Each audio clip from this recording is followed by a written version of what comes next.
I'm Ellie Driver and I race on a Sunfast 300 called Chilli Pepper. I started sailing up in a little sailing club called Triada Bay Sailing Club up in North Wales and Anglesey. It's where my dad used to sail, it's where my grandpa used to sail. And I started sailing when I was about 7 years old. All of the kids up there start in the sailing school up in August. It's a sailing club that only runs in August. We all start in oppies and then we transfer to other boats like Fevers and RS 200s. After the oppies, after I started sailing in the oppies, I sailed in a mirror called Jammy Dodger with my dad. So that was the first sailing that we did together. And then I transitioned into the oppies with the squads and went through the ROA system, going to events in Lake Garda and Brasmere and over in Holland, which was a really good experience, just increasing the sailing I was doing and making lots of new friends. It was lovely in the squads to have 15 people, which you're all best mates with, you sailed around with and to the events and the training. And it created quite a family with all of the sailors, but as well as all of the parents, and we became great friends. When we went to Lake Garda, it was amazing to see that there was over 2,000 boats. It was the Guinness World Record for the largest single boat fleet, and that was incredible. So I transitioned into the 420 from the Oppie. I transitioned with my crew, who was Rachel, who I was best friends with since early Oppie days. And the 420 is brilliant because you're able to adjust the boat however you want to do it. And it lets you discover and test out new things, which increased your knowledge of sailing and how you deal with boats and how everything works, to not just pick something up off the side of a canter and go and use it. You're able to test and to make something better and improve it. One of the amazing things about my time in the 420 was that I was able to go to places like Fremantle in Australia and Rhode Island in America and Athens to the Worlds and European events and experience all these different places and the types of wind and waves that you can get everywhere else in the world. So in the 420 I was able to work with someone else, and as my careers progressed in sailing, that's clearly been really important to me and has helped me develop my sailing as a whole. We were able to work out what the strengths and weaknesses were of me and my crew and work out how we'd use them to our advantage to make the most of the racing that we did on the race course. It's also just how you look after someone else and how you deal and cope with someone else, because everyone's got these feelings about whether a race goes bad or well, and it's how you cope with that and how you move on and do the next race, which is very similar to later in double-handed offshore sailing. Things go wrong, things go well, and you've just got to move on and see the next obstacle that comes. So COVID of 2020 hit and we was all supposed to go out to the 420 Worlds, and that got cancelled, which was really sad because it was supposed to be my last year in 420s and we're supposed to have this big farewell that never happened because we were all in lockdown. But COVID meant something else. It meant a new start for me. My dad did a lot of racing in the army and when he was younger, before I decided that I wanted to do squads, which he gave up his big boat sailing for. And he thought it was a good time to move on to these bigger boats, and now the 420 events weren't happening for the year. We could move on to bigger things together. Moving from the 420 and dinghies to big boats was scary. It's a challenge. You're going from boats that are a few metres long to boats that are 10 metres long. But I think the main thing is just to jump into it with 2 feet. It's going to be difficult. You're not going to know everything, but the best thing is to ask questions and to be interested in learning. People are very happy to help you if you're interested in wanting to learn and to improve and get better. From dinghies to keel boats and bigger boats, there's lots of transferable skills. You're not starting from scratch. It's not something completely new to you. You know how the wind works, you know how the waves work, but you just got to find a way to transfer your skills. So lockdown in 2020 is when I was supposed to have my A-levels. They all got cancelled, whether people were happy about that or not, because they didn't have to do exams, that's another thing. But it was the time then I was then supposed to transfer and go into uni. I go to uni in Southampton to study maritime engineering, and it's brilliant. But for that first year in lockdown, we were all in halls, and it wasn't a uni experience as we all know to be now and this year. It was really difficult to find new friends and find who you get along with without all of the big social events happening because of COVID and the lockdown. And sailing really helped me get out of uni and find something else to do. And the main drive in double-handed sailing that happened was from when we were able to go and play a sport with one other person. And this meant that double-handed training and double-handed races could still happen when fully crewed races couldn't. And it's also when I really joined the double-handed class. We really took it off the ground in COVID. And it was about making an environment where everybody was trying to help each other and everybody was friendly, because on the water we've only got one other person with us. So it's really nice to make a community where we all know each other, and we know each other more than just a wave at the start of the race and you know their boat and their boat name. You actually know the people that are sailing the boats. And to be able to go out training and leave uni in the morning and go training for the morning and then come back to lectures in the afternoon meant that I wasn't just stuck in my room in halls and uni, and it was something else to do and to think about. So that's where I think the biggest increase in double-handers came, which leads to where we are now. With last year we had around 30 in the series, from the years before when there were about 10 double-handers properly racing every weekend. And we've now got a really competitive fleet with people that are young, old, girls, boys, Corinthian pros, and we're all racing together on the same playing field, and it's created this wonderful community, but also racing environment and really competitive environment where we're all learning from each other and teaching each other. Right. So my first double-handed offshore race was in October of 2020, and it was a big challenge and a big achievement for me. I never done a double-handed offshore race before, so there was some times when we're going to have to be sleeping and I was going to be the only one awake on deck, which was a scary thought at first, but once we'd finished the race, I was really pleased and chuffed with myself. And it was quite an interesting race, actually. We were doing quite well until we missed out the Bembridge Ledge buoy mark. We missed it. It was to the port side of the boat by 5 metres, and it was supposed to be to the starboard side of the boat by 5 metres. We just went past it, forgot it was a mark of the race because we had taken it out of the navigating software, so it would send us a different route on the later part of the course. And we didn't know we had missed a mark until about 5 miles after the mark, where we got a radio from Shirley Robertson saying, "Chilli Pepper, you've missed the mark, you need to go back." And it was frustrating because we were doing well, we were ahead of them. She was racing in Jangada.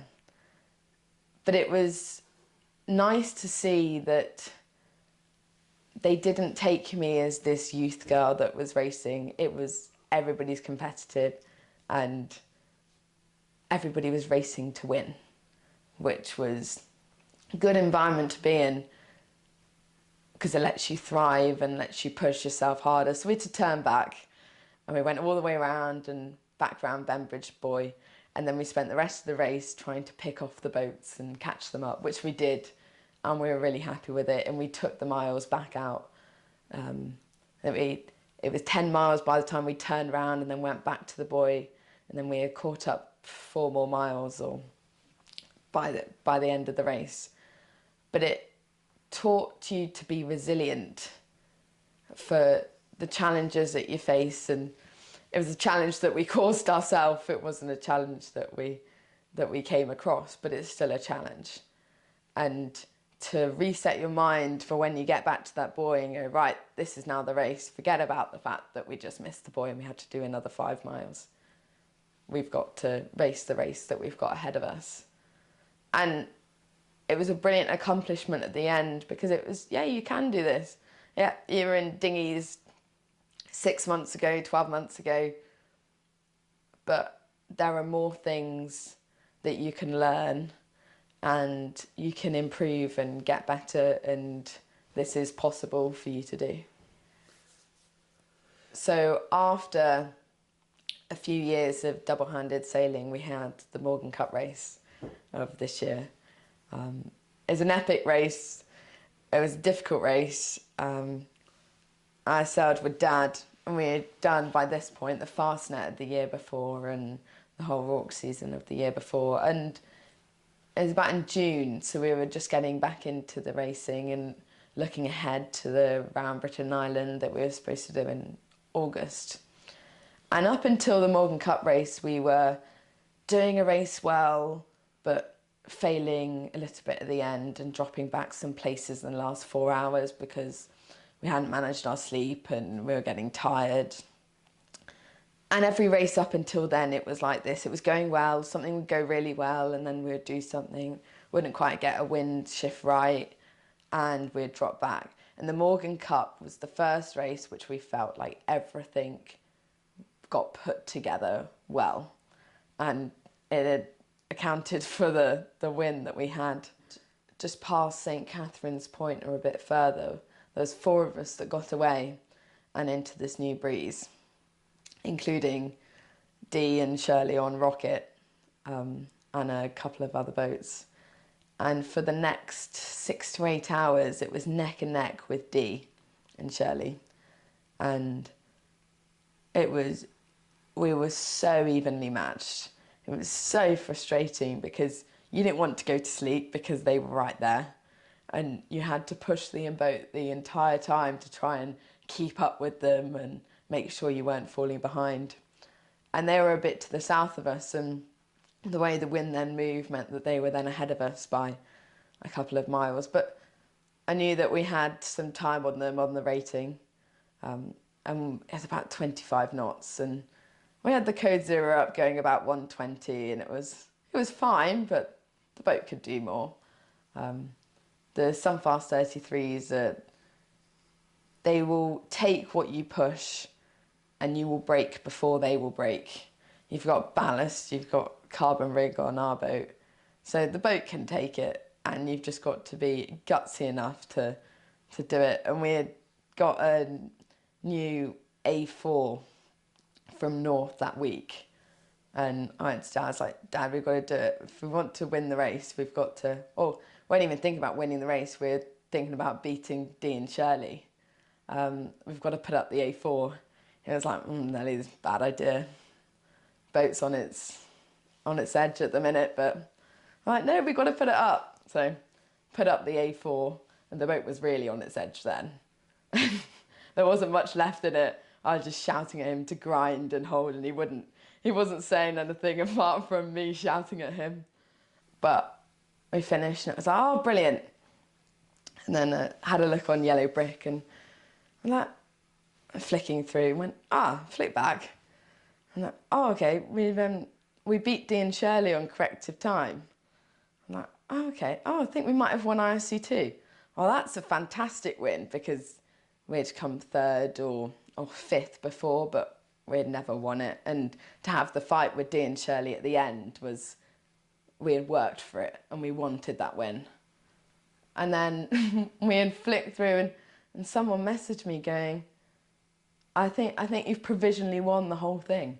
I'm like, okay, that's not what we were expecting, but it's a brilliant feeling, and to know that it had all come together right in that race and we had tried to the very, very last minute.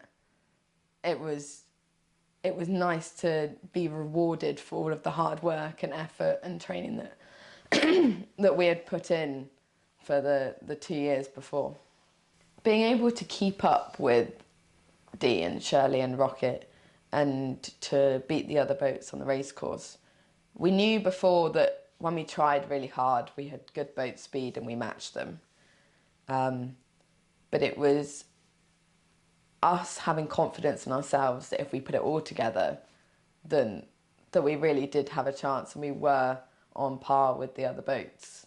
So the Sevenstar Round Britain Island race is a 1800 nautical mile race, starting from Cowes all the way around the west coast of Ireland, round the top of Scotland, round Muckleflugger, and down the east coast of England and back round.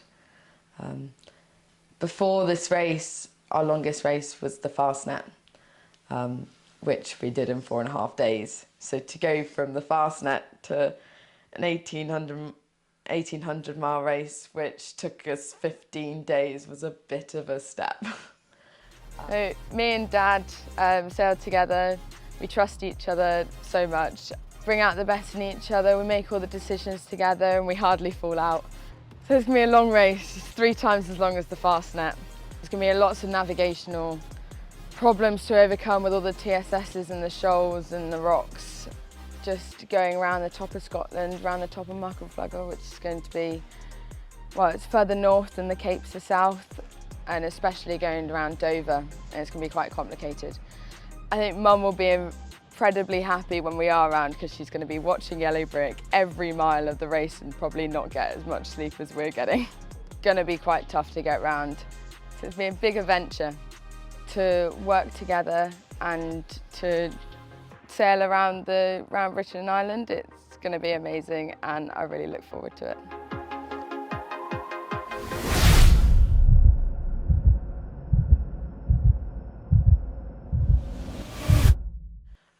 We knew it was going to be a challenge, but me and Dad were both looking forward to this challenge, and we were ready to take it on.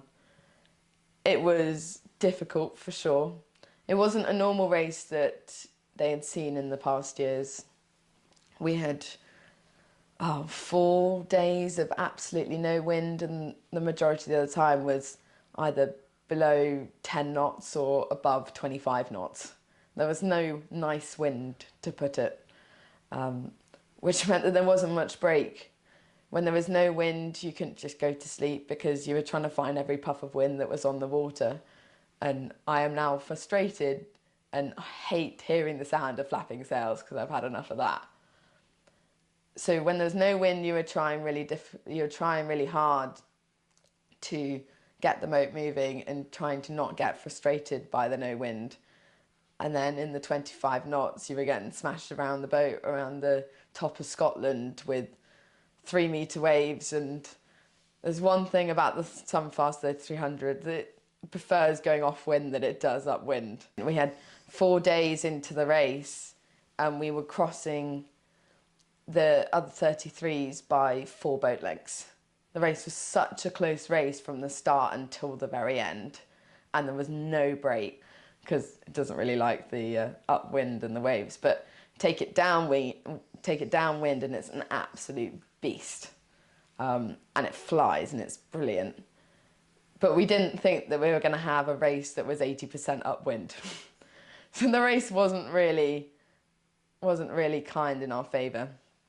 But it was an amazing challenge, and to keep going for the 15 days and to finish on the 15th day with as much drive and determination that we had was amazing feeling, and it was brilliant. There were 3 33s racing. There was us, Rocket and Wild Pilgrim, and the 3 of us couldn't have been closer the entire race.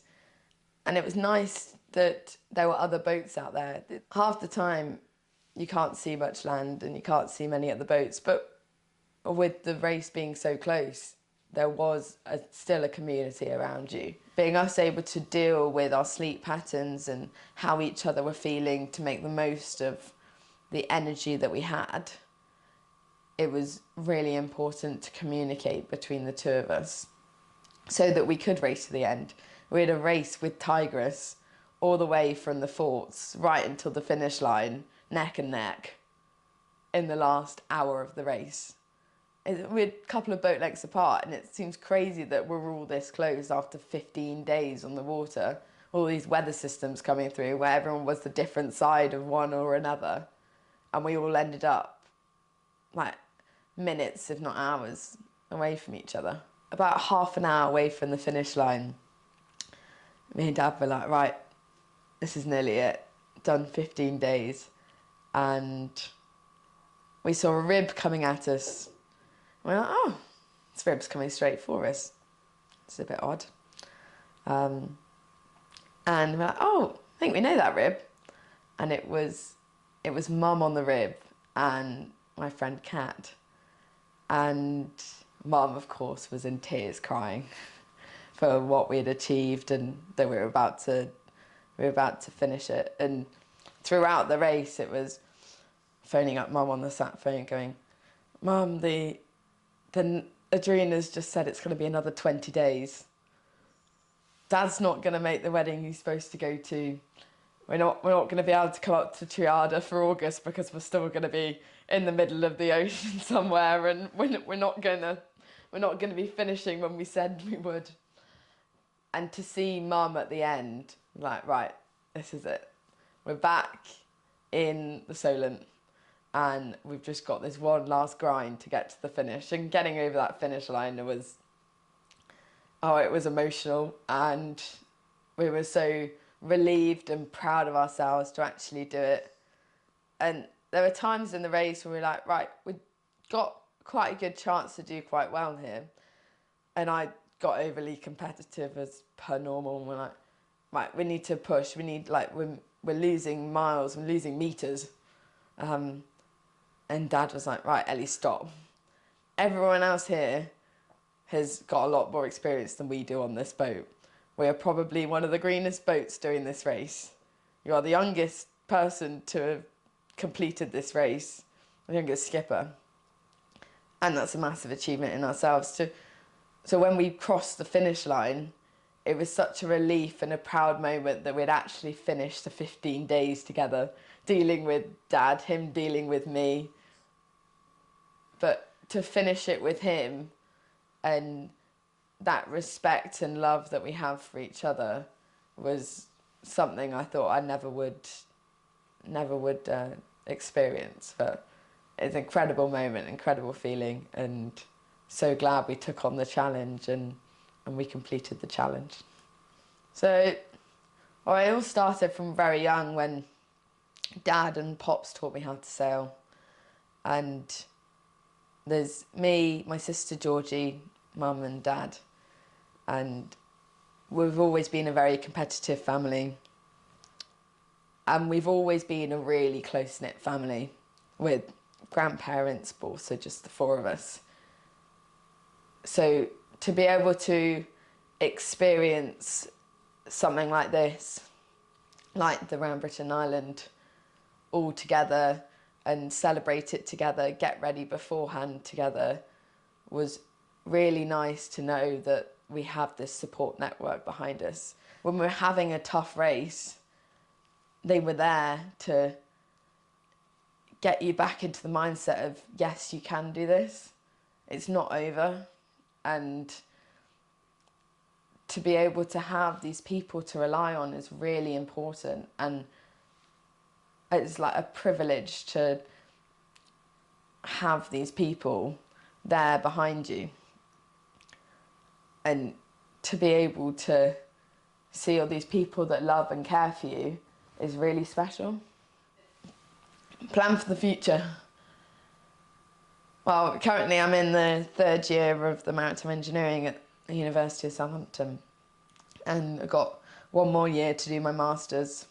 And we were going to try and do the Transat and Middle Sea race and 600 on Chilli Pepper, but I think we're going to delay that for a year, do the RORC season in Fastnet next year, and try something new the year after and see where we go. I think we'll go back to the Round Britain Island race. It's now a very lovely race for me and Dad. Well, not lovely, but it's a good achievement and a good challenge to do. And I think we will go back and try and better our result and see if we can find some more wind. Beyond that, who knows? Yeah. You got the picture of us all together. Yeah. That's a lovely cool. picture, that one. So until this year, with the Sevenstar Round Britain Island race, only one woman had completed the race two-handed, and now there's 5 more. And this shows that, yes, the sport is a physical sport. It's also a mental sport. But us women can compete and complete the race as much as the next guy. And I hope that it shows the youth and the women that are looking at this race that they can do it as well. And if you put your mind to something, then you can have a really good crack at it and try and complete it and complete the task and the goal that you put forward from yourself. Describe your dad in one word and why. Powerful. He is there when you're at your lows. He's there when you're at your highs. He's there when you need cheering on or when you need a shoulder to cry on. He's a brilliant role model for me and a brilliant teammate and co-skipper on board the boat. And I couldn't have done this all without him. He'll be happy with that.